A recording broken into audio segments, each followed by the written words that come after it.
Depuis des siècles, la figure de l'Antéchrist fascine et effraie. Annoncé dans les prophéties bibliques comme le catalyseur ultime du chaos, il symbolise une menace universelle, un pouvoir sombre destiné à égarer l'humanité. Mais qui est réellement l'Antéchrist? Est-il une personne, un système, ou une force invisible qui manipule l'ordre mondial dans l'ombre? Les Écritures saintes nous laissent des indices énigmatiques, des chiffres mystérieux, comme le célèbre 666, des visions apocalyptiques de l'apôtre Jean dans le livre de l'Apocalypse et des mises en garde des prophètes anciens. Ces textes bibliques, combinés aux événements historiques et aux intrigues contemporaines, semblent converger vers une vérité troublante. Le monde actuel pourrait être sur le point de voir l'émergence de ce pouvoir ultime. Mais les mystères de l'Antéchrist ne se limitent pas aux seules prophéties. Ils s'entrelacent avec des réseaux complexes de pouvoir mondial, des institutions influentes et des figures controversées qui, d'après certains chercheurs, pourraient être les prémices de cette domination. Ce récit plonge au cœur de ces mystères, explorant les textes sacrés, les parallèles historiques et les énigmes modernes pour révéler des vérités cachées. Nous voyagerons à travers les époques, des origines bibliques de l'Antéchrist aux dynamiques occultes de la société contemporaine. Accrochez-vous, ce voyage vous emmènera au bord des révélations les plus dérangeantes et captivantes sur l'avenir de l'humanité. La figure de l'Antéchrist, telle qu'elle est décrite dans les textes bibliques, constitue l'un des mystères les plus profonds et fascinants de la théologie et de l'histoire religieuse. Cette première partie explore les fondations bibliques et historiques de ce personnage, en analysant les écrits qui le mentionnent, les visions prophétiques associées et les interprétations qui en découlent. La figure de l'Antéchrist, telle qu'elle est décrite dans les textes bibliques, constitue l'un des mystères les plus profonds et fascinants de la théologie et de l'histoire religieuse. Cette première partie explore les fondations bibliques et historiques de ce personnage, en analysant les écrits qui le mentionnent, les visions prophétiques associées et les interprétations qui en découlent. Le terme Antéchrist apparaît pour la première fois dans les épîtres de Jean. 1 Jean 2 versets 18 à 22, 1 Jean 4 verset 3, 2 Jean 1 verset 7, où il désigne une figure opposée au Christ et à ses enseignements. Mais l'idée de cet adversaire spirituel et politique trouve ses racines bien avant dans l'Ancien Testament. Dans le livre de Daniel, chapitre 7, une vision prophétique décrit une bête monstrueuse avec 10 cornes, dont l'une parle avec arrogance et blasphème contre le Très-Haut. Cette corne est souvent associée à l'Antéchrist, un dirigeant politique et spirituel qui s'oppose à Dieu. Cette image revient de manière encore plus frappante dans le livre de l'Apocalypse, Éphésiens 13, où une bête qui sort de la mer reçoit le pouvoir du dragon, Satan, et impose sa volonté sur toute la terre. Usurpateur divin. Il revendique un statut divin et exige une adoration exclusive. Opposant au Christ, par son discours et ses actes, il s'oppose directement à l'enseignement de Jésus-Christ. Pouvoir mondial. L'Antéchrist est souvent lié à un empire ou un système politique qui domine le monde. Séduction et tromperie. Il utilise des miracles et des prodiges pour convaincre les masses. Persécuteur des croyants. Il persécute ceux qui refusent de se soumettre à son autorité. Le passage le plus connu reste celui décrivant le chiffre de la bête, 666, dans Apocalypse 13, verset 18, un élément qui suscite d'innombrables interprétations sur l'identité de l'Antéchrist. Depuis des siècles, des dirigeants et personnalités historiques ont été associés à l'Antéchrist en raison de leur influence et de leurs actions. L'empereur romain Néron est souvent considéré comme la première figure historique associée à l'Antéchrist. Sa persécution des chrétiens et son caractère tyrannique en ont fait un symbole de la bête de l'Apocalypse pour de nombreux premiers chrétiens. Certains théologiens pensent que le chiffre 666 pourrait correspondre au nom de Néron en utilisant la gématria, une méthode d'interprétation numérique des lettres. Durant la Réforme protestante, des figures comme Martin Luther ont identifié l'Antéchrist avec la papauté catholique. Les réformateurs voyèrent le pape comme un usurpateur de la véritable foi chrétienne en raison de l'accumulation de richesses et de pouvoir de l'Église. Dans les temps modernes, des leaders mondiaux comme Napoléon, Hitler ou encore certaines figures de la finance internationale ont été accusés d'être l'Antéchrist ou ses précurseurs. Ces accusations reflètent souvent une peur collective face aux changements sociaux et politiques rapides.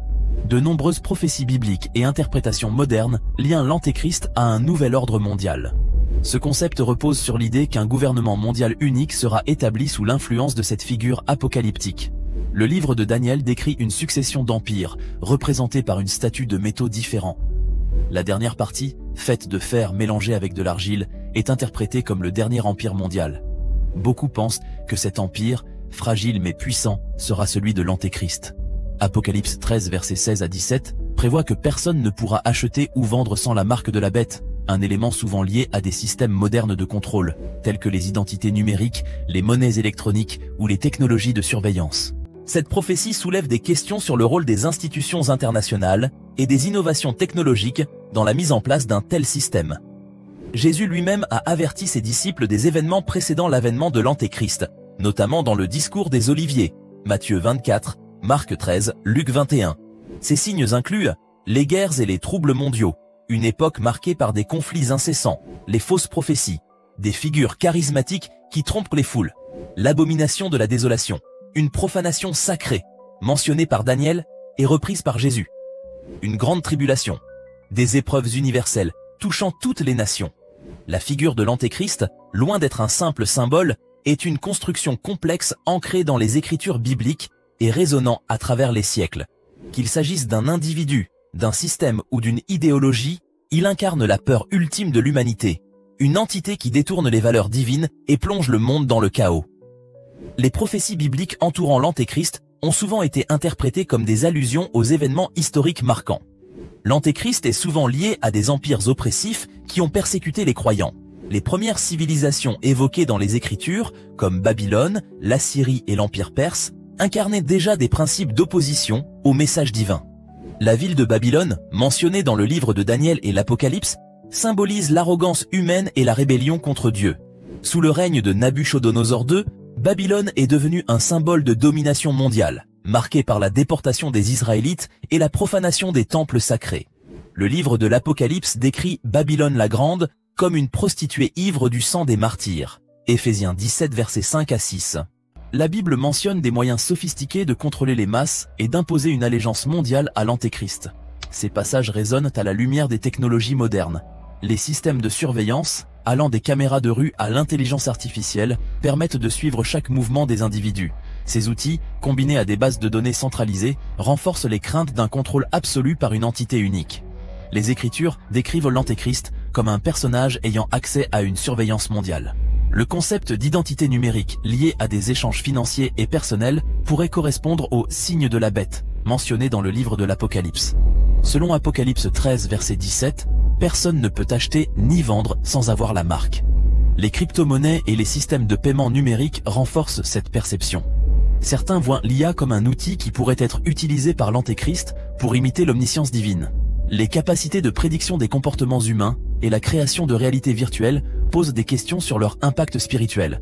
La réduction des pratiques religieuses traditionnelles et l'émergence de nouvelles philosophies préparent-elles le monde à accepter l'Antéchrist? La sécularisation croissante des sociétés modernes s'accompagne d'une mise à l'écart des valeurs spirituelles. Cette tendance favorise l'émergence d'un système où les individus cherchent des solutions dans des leaders humains plutôt que dans la foi. Des mouvements spirituels alternatifs, mélangeant ésotérisme, mysticisme et technologie, redéfinissent la foi. Ces croyances peuvent être exploitées pour promouvoir une religion unique globale, un élément associé à l'Antéchrist. Les scandales et divisions au sein des églises affaiblissent leur crédibilité, ouvrant la voie à une nouvelle structure spirituelle mondiale. Cette structure pourrait être dirigée par l'Antéchrist, se présentant comme un réconciliateur universel. La centralisation du pouvoir est une caractéristique clé des prophéties sur l'Antéchrist. Les tendances politiques actuelles renforcent ces préoccupations. Des organisations telles que l'ONU et le Forum économique mondial sont parfois perçues comme des instruments pour instaurer un gouvernement mondial. Une telle structure est compatible avec la domination prédite de l'Antéchrist. Les pandémies, les crises climatiques et les conflits internationaux sont souvent utilisés pour justifier une coordination mondiale accrue. Cette centralisation pourrait être exploitée par l'Antéchrist pour consolider son règne. Les médias modernes jouent un rôle crucial dans la formation des opinions. Les fausses informations et les campagnes orchestrées peuvent être des outils puissants pour introduire l'Antéchrist comme un sauveur ou un leader incontournable. Les Écritures prévoient que des événements surnaturels accompagneront l'émergence de l'Antéchrist. Ces signes, qu'ils soient astronomiques ou naturels, renforcent la peur et la curiosité. Des éclipses inhabituelles, des alignements planétaires et des apparitions d'étoiles comètes sont souvent interprétés comme des précurseurs apocalyptiques. Les tremblements de terre, tsunamis et éruptions volcaniques ont été considérés comme des avertissements divins. Leur fréquence accrue alimente les prédictions sur l'Antéchrist. Des témoignages de visions, révélations et autres phénomènes mystiques ajoutent à la fascination autour de l'Antéchrist. Ces événements sont souvent interprétés comme des signes de la fin des temps. La Bible décrit un monde plongé dans le chaos comme le terrain idéal pour l'émergence de l'Antéchrist. Ce leader charismatique apparaîtrait comme un sauveur, exploitant les peurs et les espoirs des populations pour consolider son pouvoir. Les pandémies, les guerres et les crises climatiques jouent un rôle majeur dans la centralisation du pouvoir.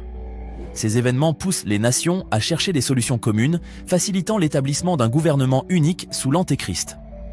Dans 1 Thessaloniciens 5 verset 3, il est dit « Quand les hommes diront paix et sécurité, alors une ruine soudaine les surprendra. » L'Antéchrist capitaliserait sur ce besoin pour imposer un système totalitaire, présenté comme la solution à tous les problèmes mondiaux. L'Antéchrist est décrit comme un personnage extrêmement charismatique, capable de rassembler les masses autour de lui. Daniel 7, verset 25, précise qu'il parlera contre le Très-Haut et opprimera les saints tout en cherchant à changer les temps et la loi.